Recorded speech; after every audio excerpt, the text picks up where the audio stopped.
Subscribe to our YouTube channel and press the bell icon to get the latest updates. I don't know if that's a good thing or a bad thing, Devdutt. You don't need an introduction. No, it's always better to be introduced. I have always realized one thing that, there's always a large number of people who know nothing about you, which is very nice and humbling.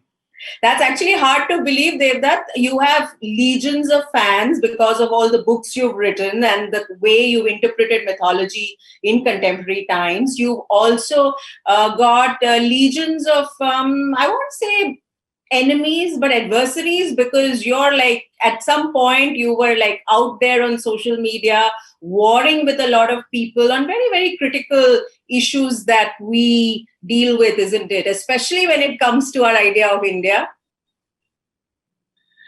Yes, I am still there. It's just that I don't let people comment anymore. I have learned, from some leaders, that it is good to have a monologue. Okay, Devdutt, I'm not taking that. I'm not biting the bait. Okay, discretion is the better part of valor, as they say. And therefore, I'm going to quickly go to the reason we are meeting today. All our conversation, how much I look forward to my conversations with you. In fact, I'm asked very often, as someone who does interviews and has done interviews for years in specific shows, who is one person you really enjoyed interviewing? And there are many, but right up there, you make it, Devdutt. In fact, the conversation we did in 2018, after Section 377 was finally struck off or struck down, that was shortlisted for the Asian TV Awards. And I was really thrilled because that was a magical conversation. Thank you. And it was. I was resisting the conversation, if you remember. I didn't want to do it. And then I said, no, let's do it. And then, in Delhi. Yeah. Yes. So it was a wonderful conversation. We lost to Coffee with Karan, but now let's move on to the matter at hand. Pilgrim Nation, the making of Bharatvarsh. Devdutt, I just want to start at the beginning. What is this book about? Why does the making of Bharatvarsh, by which I think you mean the idea of India, why do you credit that with the fact that pilgrimages is something that is hardwired into the DNA of the people of this country? You see, what happens is around the world, when you talk of political ideas like nations, they are always thought in terms of empires, of kings, of leaders.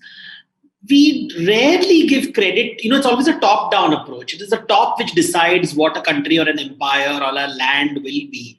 But the reality for most scholars, when you really do research, it's always bottom-up. And a land is imagined very differently. And India has been imagined as a quadrilateral space from Himalayas to the sea, through pilgrim passages. And it has happened very gradually. It didn't happen overnight. It is not like suddenly one day Bharatvarsha existed. It is which many people would like to believe. It doesn't happen like that. It's like how cultures spread, people spread, and what connected this entire land. You don't see this in Europe. You don't see this in Africa. You don't see this in the Middle East. You only see it in India. That a vast subcontinent is connected through pilgrim routes.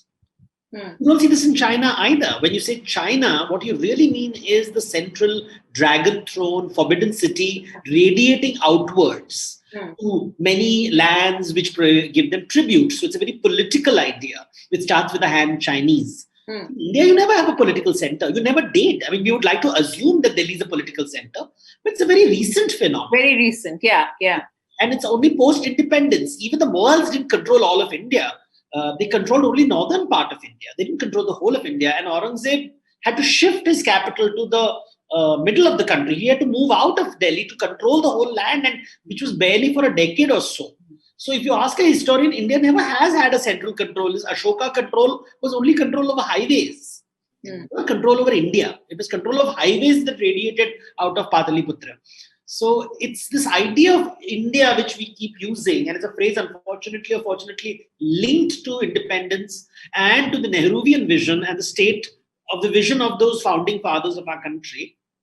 But I want to talk about Bharatvarsh, the idea of the common man who went on pilgrimages. And he also went to pilgrimages across what is now a border to Pakistan and areas like Hinglaj Devi. There are these Sharda Mat. Sharda Peeth, yeah. There is Sharda Peeth we have talked about. There's also Yeah. Hinglaj Mata. There are these other small shrines which were there because it was accessible. And this portion was for most people Bharat. So this idea of India for most people, people who actually are perhaps more rooted, okay, especially when you talk about secular, religion eschewing liberals. You mentioned Nehru's idea of India, so that class of people, and I'm using that word class broadly, that class of people, and I perhaps would probably fall into that group where, everything about pilgrim sites and all, if religion is foregrounded, then, I'm sort of blinkered about it. But if it is the architecture or the cultural heritage or the rituals, then I'm interested. Okay. The moment religion comes front and center, I get a little nervous. I belong. My disclosure is that I belong to that class of people who many would say are, in quotes, deracinated. Okay. Or secular or left liberal leaning, whatever. I'm not sure what I am anymore. But when you think of the Indians for whom pilgrim sites are about faith, about spiritual succor on the one hand, and on the other hand, you have the dominant elite still recently not so connected with that idea of India. You think there's a huge gap and therefore a chasm, or is this a very narrow thing and a very narrow, limited to a few people? Binaries are useful for politicians and activists. They are not reality. For no scholar and a seeker, a thinker ever bothers with these binaries. These binaries, we give ourselves credit by creating this lovely binary where I'm on one side or the other, and we mock people who don't take sides, and we call them fence sitters. These are very simplistic, almost immature conversations. The fact is, I'm more interested in the land, and it doesn't matter what people want to call it. What we know is that when religious functions are held in India, in Hindu households, when a individual is performing his ritual, he would be... There are certain what is called sankalpa is done when there is a reference to a large geographical entity called Jambudweep, called Bharatvarsh. So these notions are very old. They are at least 2,000 years old. And I have seen some people being dismissive with words like 19th century India was invented, Hinduism was invented. That's a very post-structural way of looking at things and doesn't quite capture how people see the world. Like Chinese thought has the fact that China exists is an idea in the Chinese mind for about 2,500 years. If you ask the radical Chinese, he'll say 10,000 years, like radical Hindus will do that also. Everything is 10,000 years, which is absurd. But the idea, a cultural idea of India has always existed as a unique subcontinent for at least 2,000 years. And I'm not giving it beyond 2,000 years because of geographical data. We know that, in Buddha's time, for example, the whole of India was not considered Jambudweep. So these 2,000 years, are you saying that the pillars for that idea of India over the past 2,000 years are these pilgrim sites, are these places of pilgrimage? Yes, because they are very unique.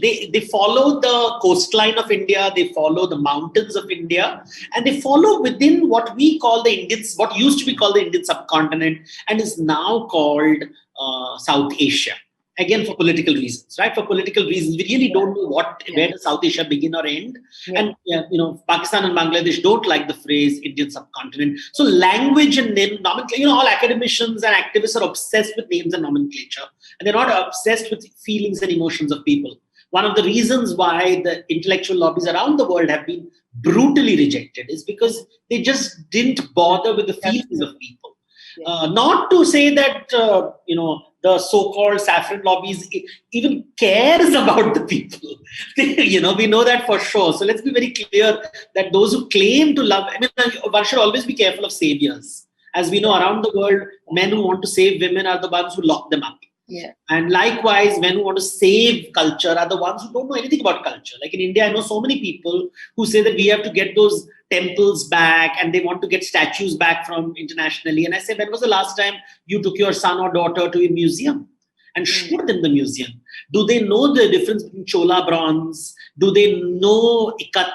Do they know this fabric? And they know nothing. And the children are mostly educated abroad. And I'm like, tum to bade bhakt bane ho.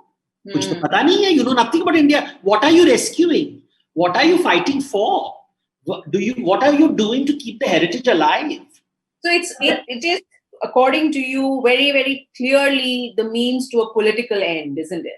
It's just politicians are one group, activists are the other. My writings is for everybody who wants to live a life, enjoy life, know themselves. And if they want to know India, you have to know Pilgrim. If you don't know the pilgrimages of India, you don't know India. India is not its airports and its railway lines, and it's not its. I mean, it's very nice and romantic to show railway journeys and to show, airports and to show these big monuments. But really, it is common people going with their families to, say, in Bombay, they'll go to Shirdi, or they will go to a Siddhivinayak temple, or they will go to a dargah, or they will go to Lady Velankani's church in South India. That is what brings people together. You know, when you go to these places, when you go to these temples, people come, they do their rituals, they go back home. It's the holiday for most people. For many middle-class families, that's the only holiday they can afford. It gives you a spiritual excuse. Yeah. So, and for me, that travel, that's the first time maybe they're leaving home. Now, of course, we have much more access in the last 50 years. But when there was no access, they would walk, they would take bullock carts, they would travel far away to melas, to temples. Yeah. And this scattering of temples is what shapes the land. You don't find it. If you go to Northeast India, you start seeing petering it out. As you move towards Burma, you see the shifts happening. As you move towards Tibet, the shifts, you keep saying, oh, now the landscape has changed. Now the gods are not there anymore. As you move towards Pakistan, you see, oh, it's not there. It's lesser and lesser and lesser. The concentration shifts, as you move from different parts of India. And that gives you a sense of India. The going to the pilgrimage, going to see the gods. You're actually going to meet the gods. Yeah. You're going to talk to them. You're going to go to Vaishno Devi to see the goddess. You go to Amarnath to see Shivji. You go to Meenakshi Madurai to see Meenakshi and to participate in her marriage rituals. There's a lovely story in the book about your visit to Nath Dwara, isn't it? Yeah. And how you almost didn't get darshan of the idol, of the icon, of the god. You want to just quickly, relate to that? The thing is, I was going, I had only one day in Udaipur and I had to make a choice between going to Ranakpur, which is on one side, and Nath Dwara on the other. And I decided to do Ranakpur first because I wanted to really see there's something about Ranakpur and Jain temples have always fascinated me. I have a particular fondness for Jain temples for some mysterious reason which I can't explain. Perhaps it's the cleanliness because there's no flower or water used. So the temples are very stark. And I think that sort of gives me a lot of happiness. But I wanted to see Nath Dwara, of course. But I thought I'll see it in the evening. And the gentleman with whom I was saying this thing, you have to catch your flight. You will not have time to see the darshan. So I said, it's okay. I will see the Goshala and I'll see the other things and all that. So he was quite perplexed as to why am I doing that. But I said, it's okay, fine, I'm okay. And when I reached, suddenly there was excitement because the fellow where we parked the car, I said, aaj to darshan ho jayega aapka. And everybody was like, Jhanki, kaise ho jayegi? Then the Jhanki, it's called over there. And when I asked, he said, yesterday was Holi, so the Prabhuji, see, while in English we will use words like idol and icon, it's a swarupa.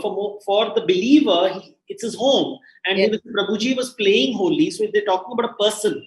He was playing Holi last night till late night. He slept late, so he woke up late, and therefore his Mangal Darshan is happening late at noon instead of morning 7 or 6 or whatever time it usually happens, which sort of, I was surprised, and I went and there was nobody there because nobody expected the darshan to be there.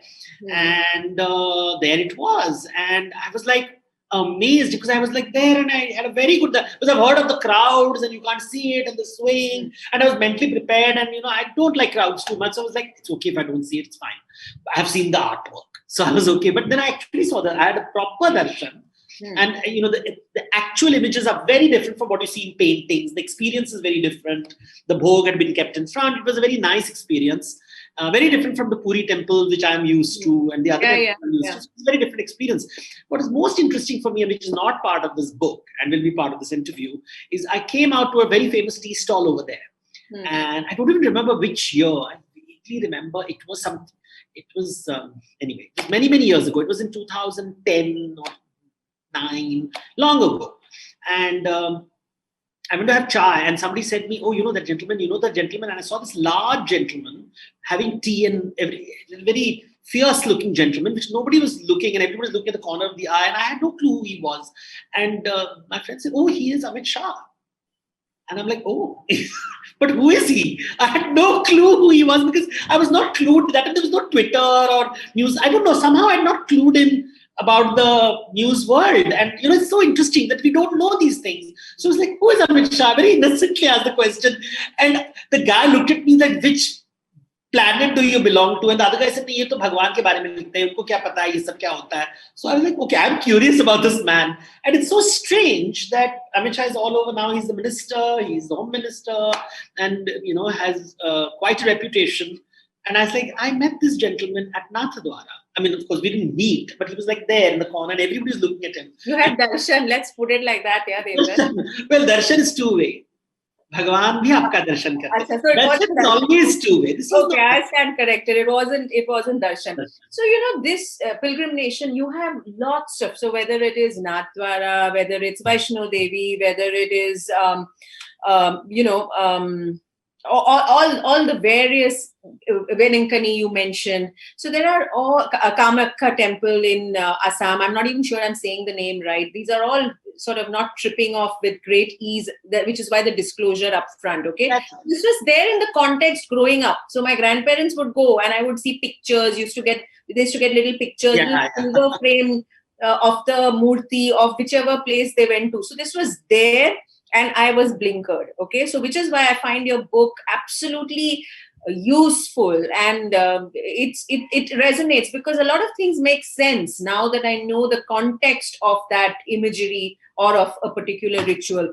So there you talk about the Renuka temple in chapter 2. I think you want to read a little bit there as to, because this is personal. The visit you made there, it was a personal journey. It was a pilgrimage that meant something to you beyond just the intellectual and spiritual quest you have overall, right?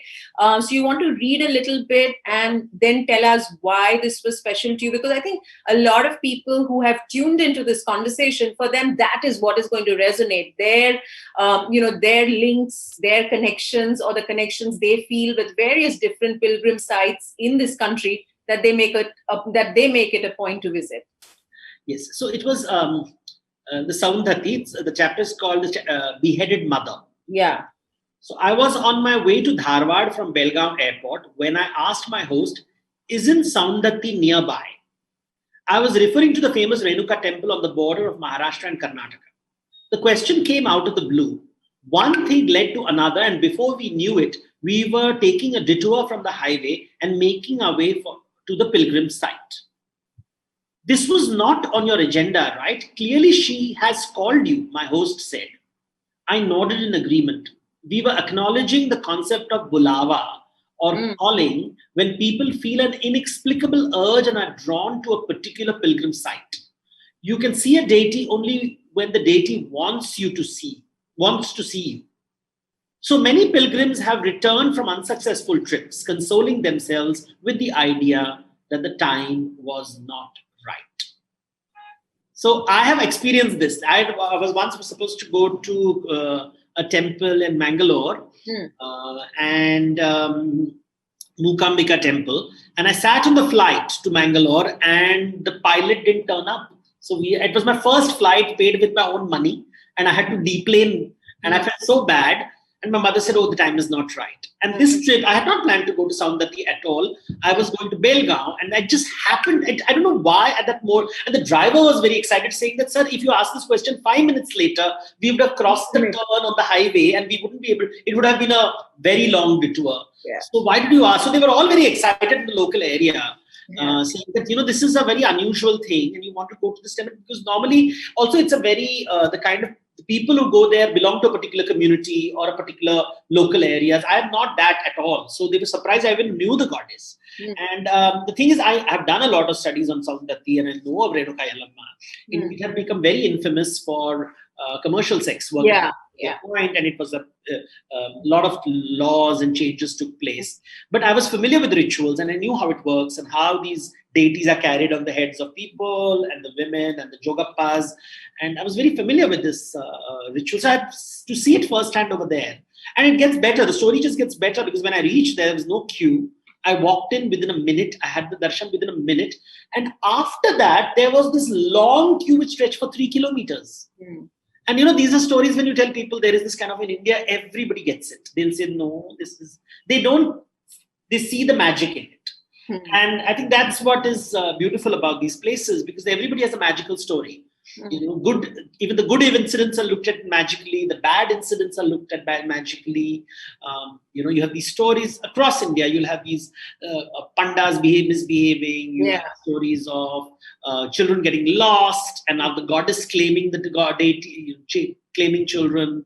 Like I remember in one pilgrim site, there's a story of the child falling into the Garbhagriha and the priest refusing to give the child back, saying that the goddess is claimed, and the parents fighting and saying we'll go to the police. And they leave the temple and they meet with an accident.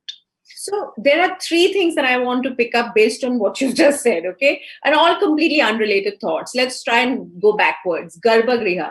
I didn't realize that the layout of a temple, the sanctum sanctorum, the Garbhagriha, is inspired by the womb of a woman. Yes. So even in the Vedic rituals, the altar where the fire is kept is considered the body of a woman. So there is this idea of the altar on which the deity appears as the altar of the woman, the womb of the goddess.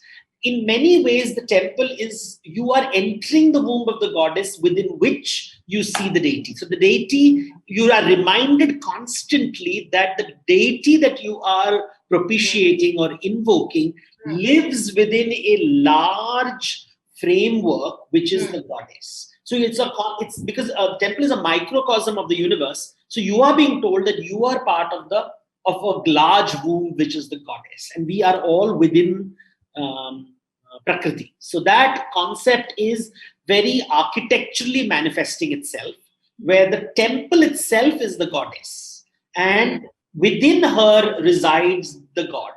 So this idea, it's a metaphysical idea of that you exist. Divinity is both within and without. So you live in the goddess, and the goddess lives. So it's within you and outside you. And these are various architectural ways of communicating these ideas. So you live with the deity lives within the goddess. There are many pilgrim sites that you referred to in this book, including the Renuka temple, which is about the goddess, about the female deity, about the female goddess, about the power of the woman. And yet we have in India, it's a cliche, but, cliches do stem from certain truths, isn't it? Which is why they become cliches, because they're so overused, and they're overused because they are true or have been. Why do we worship women? Why do we treat them so badly? And when did we become such a puritanical society when it comes to women, sex? So it's sort of, there are 2 separate questions. One is, why do we worship goddesses and yet treat women so badly? And secondly, when did we become a puritanical society? Is it just the British and the Muslims before, or does it actually go back to even beyond that? Because in your book you have references to the monastic approach followed by the Buddhists and the Jains. So when you talk about goddess worship, see, all cultures are patriarchal. All cultures. For example, we have Stone Age artworks. When you study the Stone Age artworks, we have this magical notion in the Stone Age, men and women were equal. But when you actually look at the Stone Age artworks, you see all hunting work done by men, and all agricultural and foraging work done by women. and there is a clear gender divide, and there are more images, where the women are clearly shown as subservient to men. So that has been established in rock art, although some scholars have said no, but I've seen the art myself, and it's very clearly it's a patriarchal expression. The men dominate, the women don't in the cave art, right? So if you look at cultures which are secular, it's patriarchal. Cultures which are religious, they are patriarchal. Cultures where there is only one god who is male, patriarchal. Cultures where there is also a goddess, patriarchal. So patriarchy is irrespective of mythology. Mythology is... Now let's go to the mythology. How does mythology influence people? Now, in Indian mythology, you have always had the goddess and the god, and the relationship between them is very strange. It is, it's not a simple relationship, but there is worshipping goddess doesn't necessarily mean respecting goddesses, respecting women. So one has to understand, because these are metaphysical ideas and concepts. These are abstract notions which are given human form. So they're really not interested in women as much as women as symbols. So woman as symbol and woman are two different things. This literal reading of mythology is really pedestrian, and one must not indulge in it. I see a lot of it. And the funny thing is, you find that in the dumbest of religious people, the most dumb religious person looks at mythology literally, and so does the activist who rejects religion. So the one who rejects religion and the one who is the most unintellectual, unsophisticated, both of them don't understand metaphors. Did you just give me a dressing down now very politely? No, I didn't. So metaphor. Just checking. No, go on. I'm sorry to break your thought, because that is very interesting. Go on. So the female worship of the female is not worship of the woman. It is worship of a metaphor, of an idea, of a metaphysical principle. So we must understand that. So gender relationship is in one place, mythology is in the other, because you will have stories of virgin births, and then in the modern woke world, you will ask questions like, was consent given by the virgin to have the immaculate conception? And you're like, where did these ideas come from? These are 21st century ideas. They don't make sense in old books and writings. So that being the case, so you find worship of the goddess has nothing to do with society. But saying that, in India, there has always been, if you read the older textbooks, that you have stories where women's sexuality is fairly liberated. And women are talking about their bodies. So if you look at the statues, for example, the women are not covered. Their body is being shown. They're displaying their bodies. Women's desire is acknowledged in storytelling. Folk tales around India, ballads, epic, they keep talking about women and their desire in very open way. And so therefore women with agency, right? Women with agency. Definitely women with agency. But let me clarify that. It's not as simple as that. There are two schools of thought. For example, when you read the Jataka tales are Buddhist tales, Buddha's previous lives, right? Now, the previous lives of Buddha, he takes all forms, but he does not take the female form. He turns into a plant, he turns into an animal, he turns into a Brahmin, he turns into a merchant, he turns into a servant. All forms, but not a single. Out of 547 stories of Buddha's previous life, only one, not even one, is where he becomes a woman. Right? So this is the moment when I say henna amazing.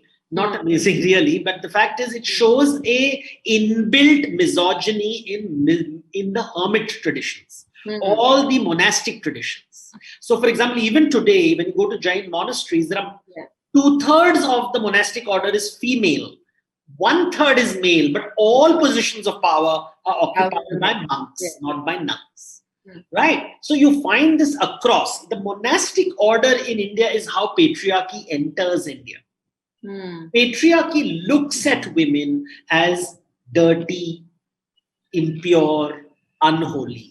On the other side, you have the courtesan culture of women with agency, power. They had their own wealth. They had their own property, matrilineal systems. They were singers, dancers, musicians.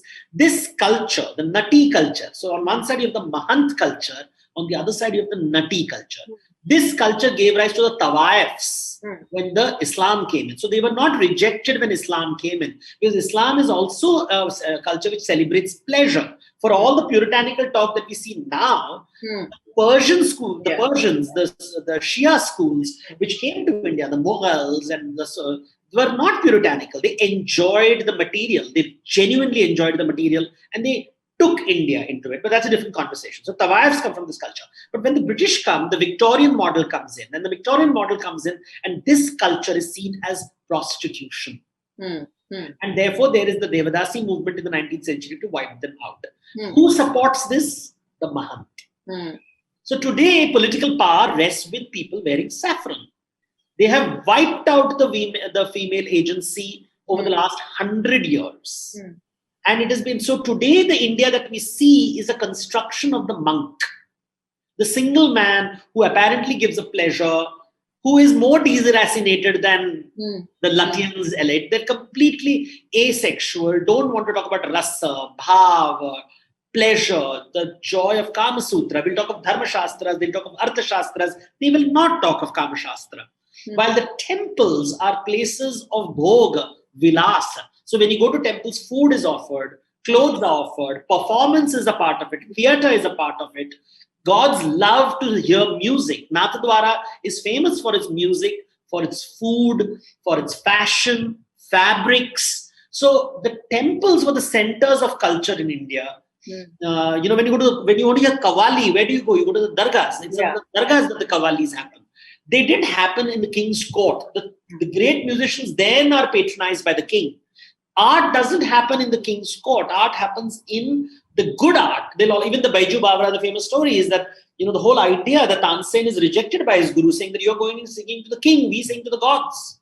So that's pilgrim spaces where fabric, where fashion is happening, where jewelry is happening, where culture is emerging, where these women live, these natties live. These were the original temple priestesses who were sidelined gradually by Brahmins, and who were gradually. The last arti which is performed in the temple is called a Kubha arti, which has to be traditionally performed by natties, by dancing women who were liberated, who had their own husbands and lovers, and did. Be that as it may, that you do not, that does not mean that there haven't been instances of exploitation or how shall I say, a perverse interpretation of some of these things in practice, right? Yes, of course. See, exploitation is delightful for if you have ever exploited someone, you realize how much power there is in exploitation. And once you taste blood, it is not just exploitation of women, it is exploitation of communities, classes. It is a global thing because the whole nature of society being symbiotic, where I take care of you and you take care of me, where every community gives something to each other, is wiped out by the Industrial Revolution. The Industrial Revolution is all about harnessing and taking. It starts with the Roman Empire. It starts even pre-industrial societies, where all wealth was supposed to flow towards Rome. And that idea that, in the Western feudalism is where the king in the citadel takes and the villages are poor and everybody. This model didn't exist in India. The Rajmandala system doesn't follow that system. There's a constant exchange. That's why India never had this the state as a single state. We always had minor states because we always knew that a village had to live with its own complexities. Now, it doesn't mean the villages were utopian.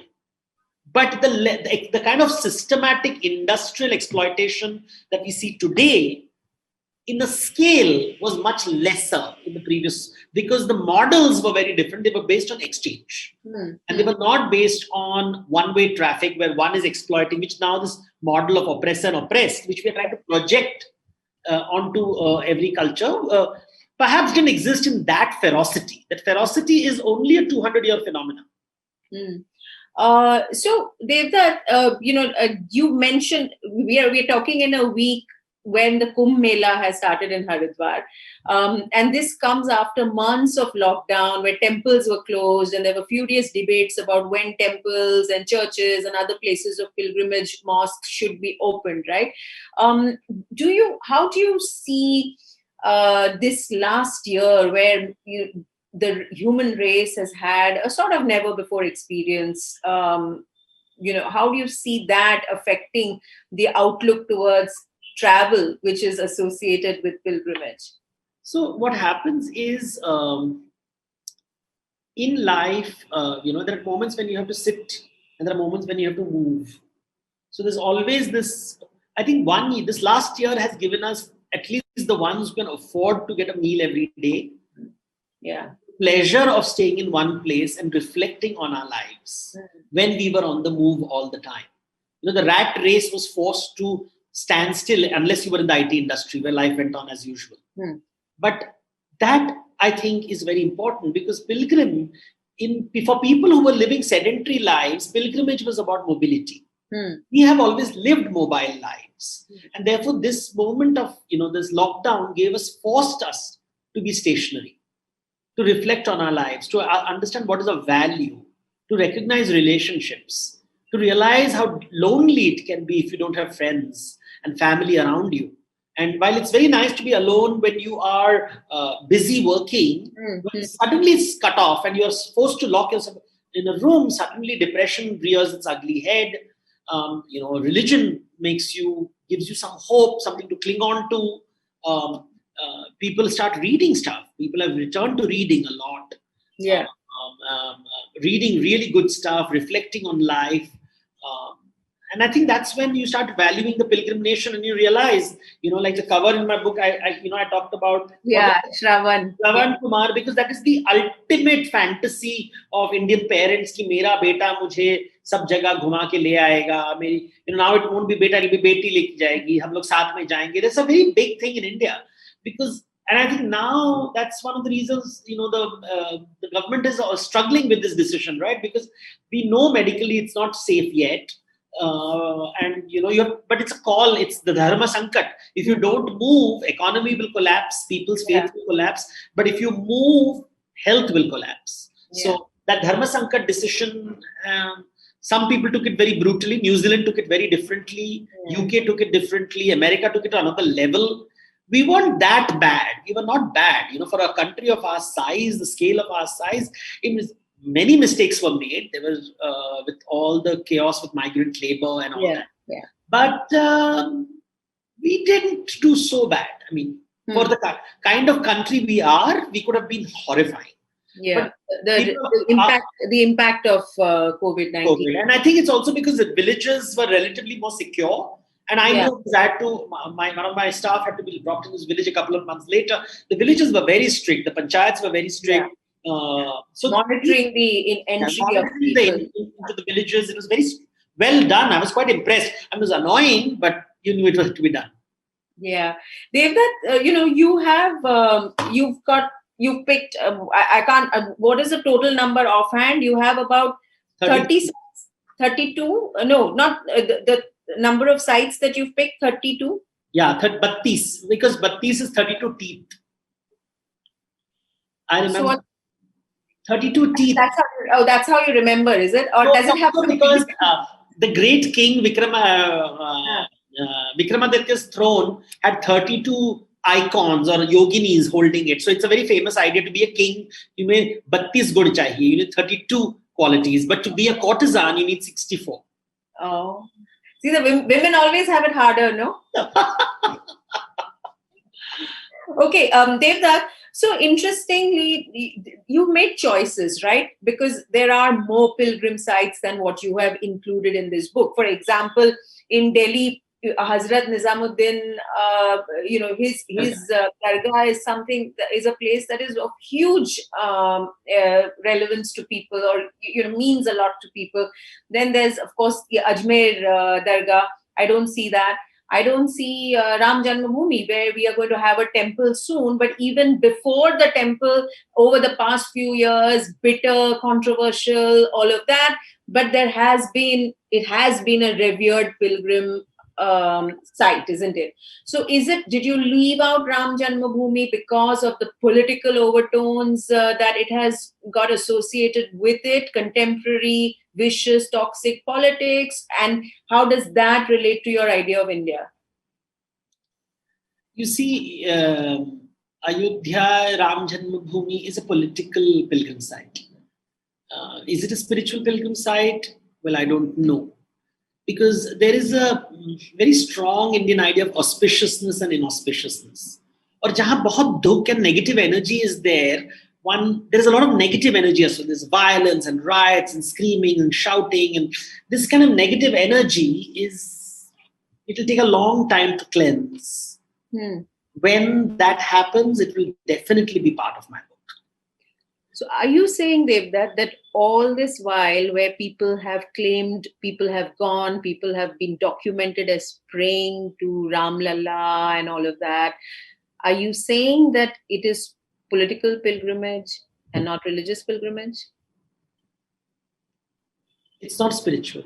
It's not spiritual. Okay, I get that. Devdutt, I'm getting questions for many people it might be spiritual, but not for me. For me, violence cannot be spiritual. Screaming, shouting can't be spiritual.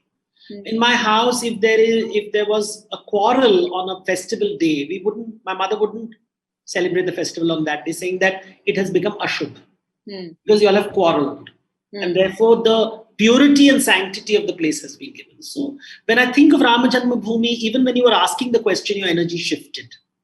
The amangala came in. So for me, this energy I don't like. Many people enjoy this energy and celebrate this energy. That's their karma.